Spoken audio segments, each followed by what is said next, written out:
changed, and we began to change. We, the people of the United States of America, began to change in really rather remarkable ways as immigrants came to the U.S. from India, from East Asia, from Africa, from South America, literally from all over the world with their religious faith and their religious traditions. And the multitude of faith communities that I had known in India were now here in Boston. I didn't really start looking at this until some of these students began showing up in my classes in late 80s, early 90s. I think if I'd been teaching kindergarten, I would have been aware of this much, much earlier on because the demographics of our schools began to change. And suddenly here we were in my own classes on the comparative study of religion, in which I had Hindus who were not foreign students but had grown up in the United States, and Buddhist students from Vietnamese families that had come in the aftermath of the war in Vietnam, and I had Muslim students who had gone to Islamic Society of North America Muslim Youth Leadership camps in the summer, all of them here.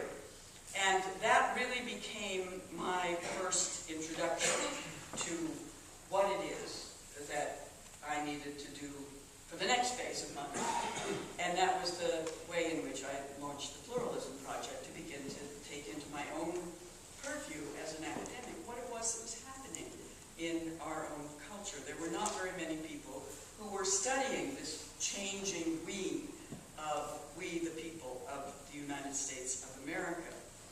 And now, in this year, we can think back on the presidential inaugural of President Obama, when in his inaugural speech he spoke of our patchwork heritage and said out loud, which for many people was a real revelation, we are a nation of Christians and Muslims, Jews and Hindus and non-believers. We are shaped by every language and culture, drawn from every end of this earth.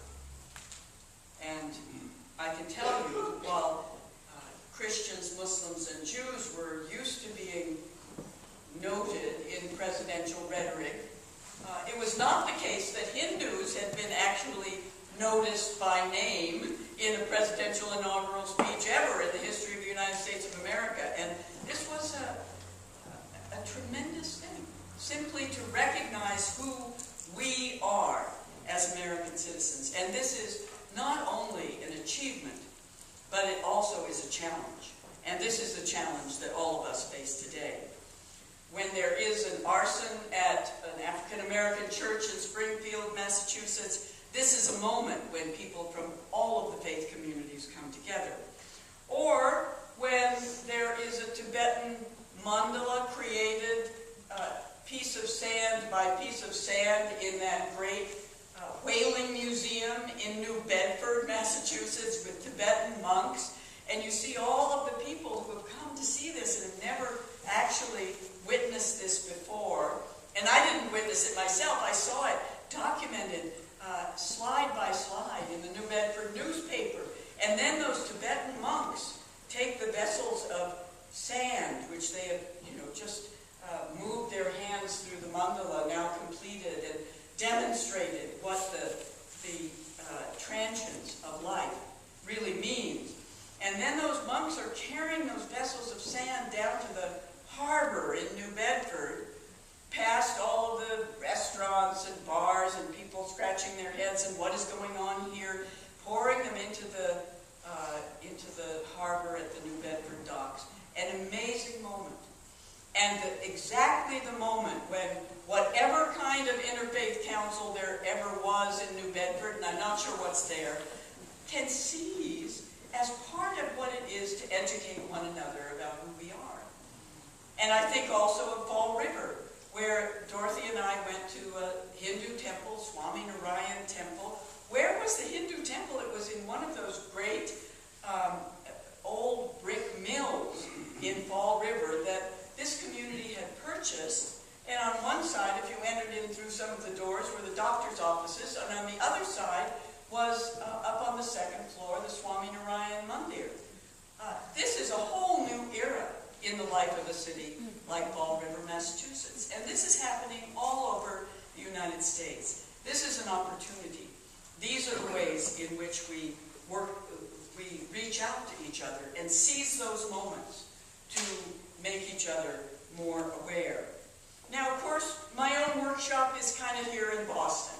Not really Bozeman. It could be Bozeman if I were living there, because Bozeman now has Diwali and Eid al-Fitr as part of its civic round of holidays as well. I was just speaking with my mother last night, and she's 87 and wasn't feeling very well, but feeling bad that she couldn't go to the Diwali this year. And the idea that there even is a Diwali in Bozeman, to me, is one of those things that I think, oh my gosh, what has happened to my hometown? It is such a gift. Such a gift. But Boston, yes, it has changed, and my history in investigating this really begins academically with a seminar and then another on world religions in Boston, in which we went out week after week and visited Hindu and Buddhist and Islamic centers, and students went out in teams to study and participate in the life of some of these centers, to learn about who we are. A very proactive form of engagement with our surroundings, getting students out of their comfort zone and crossing that threshold into a place that was to them, make them feel like strangers in another community, and they are. And we are all strangers to one another, depending on where we stand. And it is certainly the case in Boston proper, where by now about 25+% of the entire population of Boston proper is foreign-born. And in the wider stretch of Massachusetts, we have a slightly larger percentage of foreign-born than most other states in the United States. But that means people who were born somewhere else, for whom this is their adopted country. And these neighborhoods in Boston have their own wonderful character. I mean, there are Chinese over in Alston, Brighton, and Salvadorans in East Boston, and Vietnamese down in Fields Corner in Dorchester. Both Vietnamese Christians who crowd into the Catholic Church at Fields Corner, and Vietnamese Buddhists who have their temples and meditation centers in Dorchester and in Roslindale and in Quincy and in Braintree.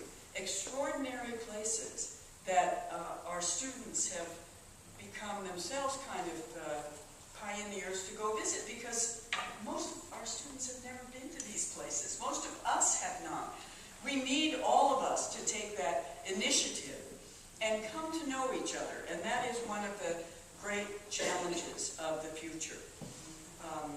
I think of the 1,000 Buddha Temple in Quincy, which really does have 1,000 Buddhas on the walls, and which is very active with Sunday services mostly in Chinese, but then big sort of Sunday feasts afterwards that are simply written in the language of food, and to which everybody is welcome.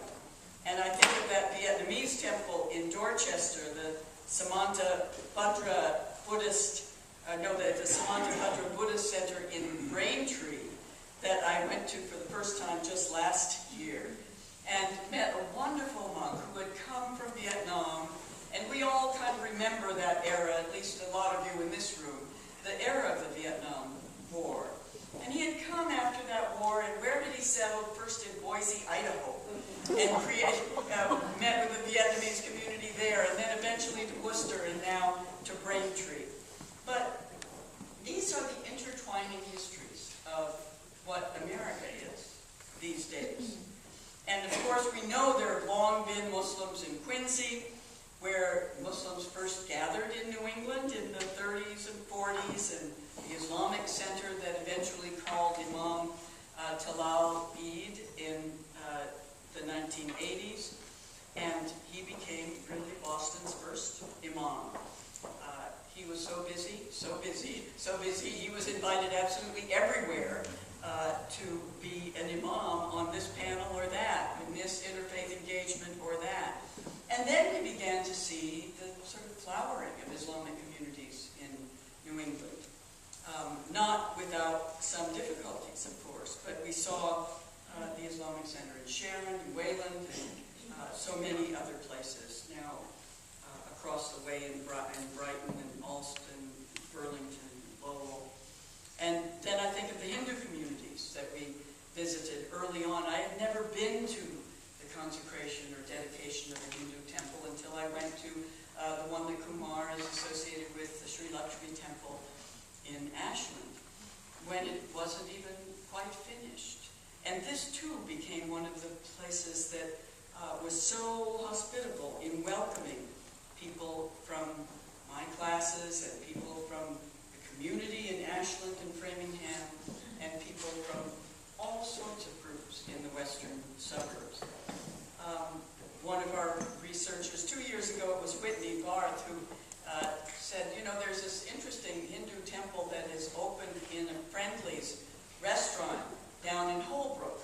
And so it was a really, I mean, they sort of picked up on the name, a very friendly temple that is dedicated to the goddess Radha, that is filled with the spirit of love, and an extraordinary place. But the range of communities in this area is just fantastic. And we know, as we look back over this, that there have been very, very difficult times.